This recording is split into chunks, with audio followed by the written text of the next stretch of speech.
महाराज जी ने बताया कि जब गुरु अपने शिष्य को गुरु दीक्षा देता है तो अपने लक्ष्य तक पहुंचने के लिए उसे प्रयत्न करना पड़ता है, क्योंकि संसारिक वस्तुओं को प्राप्त करने के लिए जिस तरह से हम प्रयत्न करते हैं तभी वो हमें प्राप्त हो पाती हैं। इसी तरह से आंतरिक विद्या भी बिना प्रयत्न के प्राप्त नहीं होती है, क्योंकि गुरु आपकी अंदर ज्योति जगाकर आपको ज्ञान के प्रकाश में तो ले आता है, लेकिन प्रयास स्वयं करना पड़ता है, तभी आप लक्ष्य तक पहुंच सकते हैं। आज की कहानी इसी पर आधारित है।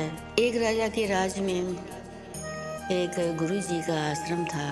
वो गुरु बहुत ही शांत स्वभाव के थे और अपने शिष्यों को वेद पुराणों की शिक्षा देकर वो बताया करते थे कि संसार में मनुष्य का जन्म ईश्वर की कृपा से होता है। परमात्मा उसे धरती पर इसलिए भेजते हैं कि वो धरती पर जाकर मुझे जानने, मुझे देखने का और मुझे समझने का प्रयत्न करे और अपने लक्ष्य तक पहुंचकर अपने उद्देश्यों का पालन करे।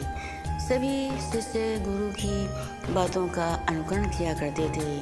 उनके राज्य के राजा भी हमेशा सत्संग प्रवचन सुनने के लिए आया करते थे। एक दिन राजा ने कहा कि गुरुदेव, जैसे आप अपने शिष्यों को शिक्षा देते हैं, मुझे भी शिक्षा दीजिए ताकि मैं अपने लक्ष्य तक पहुंच सकूं। इसके बाद गुरुजी ने राजा को आध्यात्मिक विद्या की शिक्षा दी और कहा, राजन, प्रातः काल और सायंकाल तुम्हें सुमरन भजन करके अपने लक्ष्य तक पहुंचना है और अपने कर्तव्यों का पालन करना है। इसके बाद राजा अपने राज्य वापस आ जाते हैं, लेकिन वो सत्संग प्रवचन सुनने के लिए गुरु के आश्रम में रोज जाया करते थे।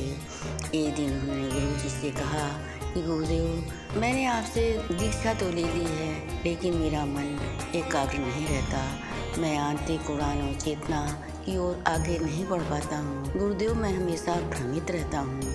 गुरुजी ने मुस्कुरा कर उत्तर दिया कि राजन, तुम्हारा मन इधर उधर घूमता रहता है, विचारों के अधीन रहता है, इसलिए तुम लक्ष्य तक नहीं पहुंच पा रहे हो। इसके बाद गुरुजी उनको एक मंदिर में ले गए और उन्होंने कहा कि राजन, इस दरवाजे को खोलो। राजा ने कहा कि गुरुदेव, ये दरवाज़ा तो अंदर से बंद है। गुरुजी ने कहा, नहीं, फिर भी तुम इसे खोलने का प्रयत्न करो।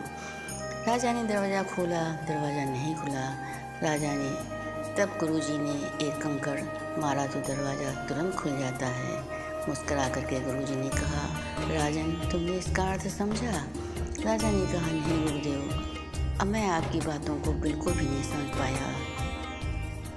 गुरुजी ने कहा, राजन, जिस तरह से गुरु अपने शिष्यों को शिक्षा देता है, उसी तरह से मैंने तुम्हें भी मंत्र दीक्षा दे करके तुम्हारी आंतरिक ज्योति जगा दी और तुम्हारे अंदर का अंधकार मिट गया है, लेकिन तुम संसार जगत के विचारों में भटकते रहते हो, इसीलिए अपने लक्ष्य तक नहीं पहुंच पाते हो और तुम्हारी आंतरिक चेतना उसी तरह रह जाती है। अगर तुम इस तरफ ध्यान दोगे, अपनी चेतना को आगे बढ़ाने का प्रयत्न करोगे, सुमरन भजन करोगे, तभी तुम अपने लक्ष्य तक पहुंच सकते हो।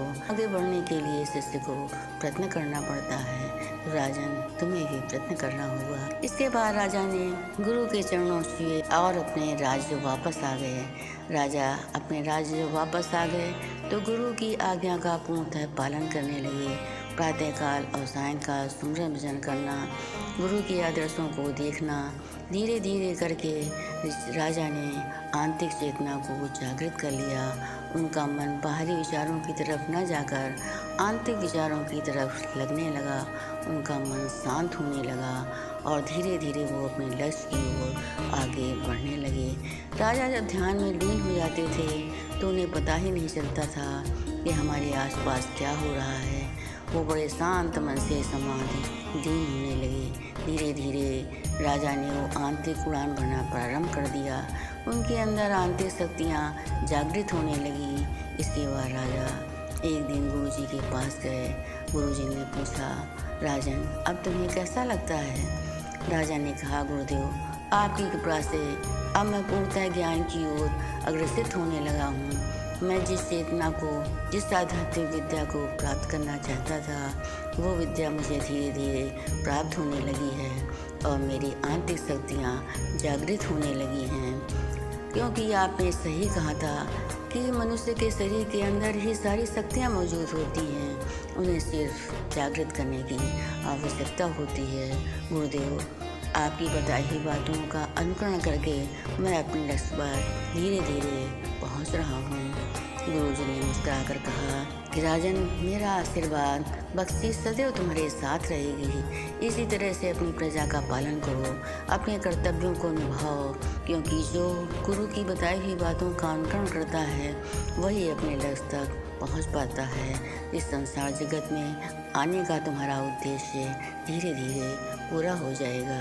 इसके बाद राजा ने गुरु के चरण छुए और अपने राज्य वापस आ गए। इसके बाद महाराज जी ने कहा, संसार में रहने वाला चाहे राजा हो या शिष्य हो या कोई भी परमात्मा या गुरु का भक्त, यदि गुरु की बताई हुई रास्तों पर चलता है तो उसके लिए भक्ति करना आसान हो जाता है और वो अपने लक्ष्य तक अवश्य पहुंच जाता है। प्रेम से बोलो परम संत श्री ठाकर सिंह महाराज की।